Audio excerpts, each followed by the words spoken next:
Brouet-sur-Escaut est une petite ville ouvrière de la région de Valenciennes. C'est là que la famille Ferraton habite, dans une très modeste maison.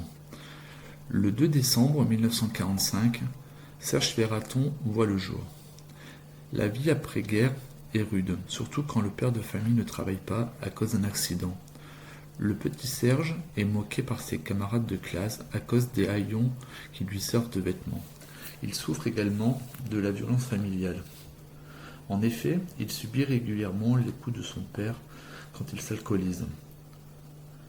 C'est dans ces conditions que Serge Ferraton commet ses premiers vols.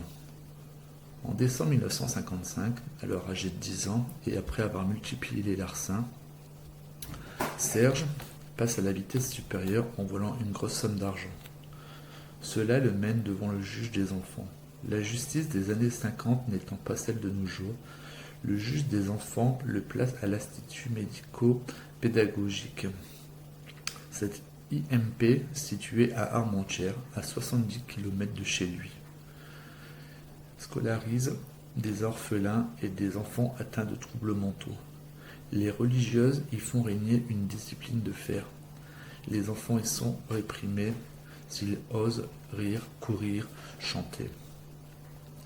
La distribution des pilules destinées à abrutir les éléments perturbateurs sont les armes des infirmiers, qui eux-mêmes sont dirigés par des médecins d'un autre temps. Le 2 décembre 1959, alors âgé de 14 ans, son père refuse de le prendre.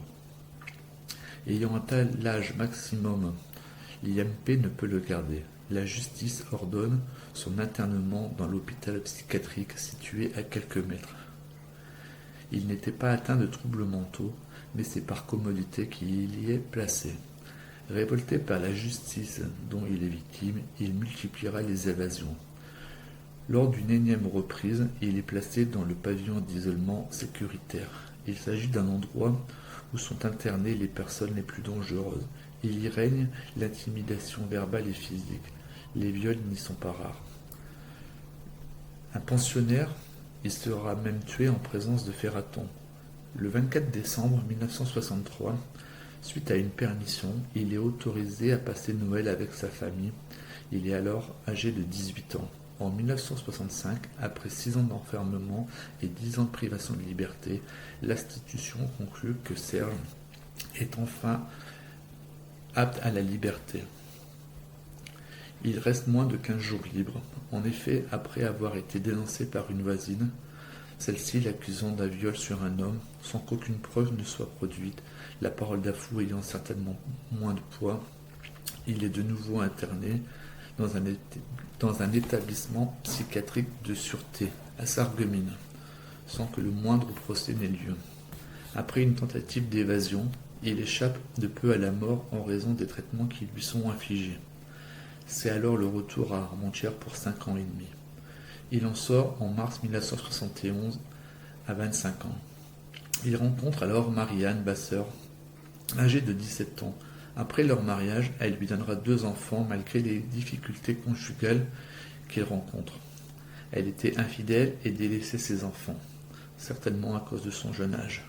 Lui ayant les plus grandes difficultés à garder un emploi, il est souvent convoqué au commissariat pour se justifier dès qu'un crime est commis dans les environs. Il est de plus en plus déprimé et suicidaire. Le 9 août 1974, après une dispute, il étrangle sa femme, n'ayant pas supporté l'illégitimité révélée de l'un de ses enfants. Avec la certitude d'être emprisonné, il se serait dénoncé. Mais la peur d'être de nouveau interné en hôpital psychiatrique le fait renoncer. Le lendemain, il part travailler et enterre le corps dans une cave à charbon sous une natte de béton qu'il coule. Pendant 5 semaines, il sombre dans l'alcoolisme et cache l'absence de sa femme aux voisins en leur disant qu'elle est dans sa famille dans le Pas-de-Calais voisin. Le soir du 13 septembre 1974, il enlève 2 garçons, il les emmène dans la forêt de Rhêmes, puis en tue un après l'avoir violé. Le deuxième étant laissé libre, il est arrêté puis mis en garde à vue le soir même. Il avoue le meurtre ainsi que celui de sa femme qui n'était pas encore connu. Il est inculpé pour les 2 meurtres et emprisonné. À 29 ans, il a passé la moitié de sa vie enfermé. Comme il le craignait, la question de la responsabilité pénale est l'enjeu. Autrement dit, s'il est responsable pénalement, il sera jugé et certainement condamné à la peine de mort. S'il est responsable pénalement, il sera renvoyé à l'hôpital psychiatrique pour une durée indéterminée, lui préférant la mort à l'hôpital psychiatrique. C'est la raison pour laquelle il écrit son livre « Ferraton, le fou, l'assassin ».